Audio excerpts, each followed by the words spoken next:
St Patrick's Day is coming in a couple of weeks' time, and government ministers have had their visiting schedules finalised for their trips around the world.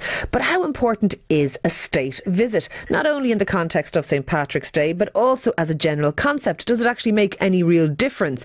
To discuss this now, I'm joined by Johnny Fallon, political analyst with Carr Communications. What do you think of the whole, decamping of the government around the world on Patrick's Day? I think, it gets a lot of bad press, and it gets people asking questions and saying, what is it necessary, as if, the politicians are just going off having a great time. But I think with a little bit of further analysis, you begin to understand that, the St Patrick's Day trips in particular, but indeed all state trips, they do provide a very important service. The peace process in Northern Ireland was hugely helped by the St Patrick's Day visits when Albert Reynolds really took that up a level with Bill Clinton, and there was the whole greening of the White House at that time. That was a critical part of bringing peace to Northern Ireland.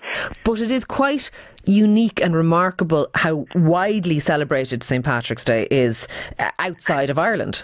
It is, and of course, the thing is, when you go on a state visit, it's not for the minister just to watch a parade go by and shake a few hands. Usually there's delegations going out there. They have a very specific schedule of companies or people that they need to meet.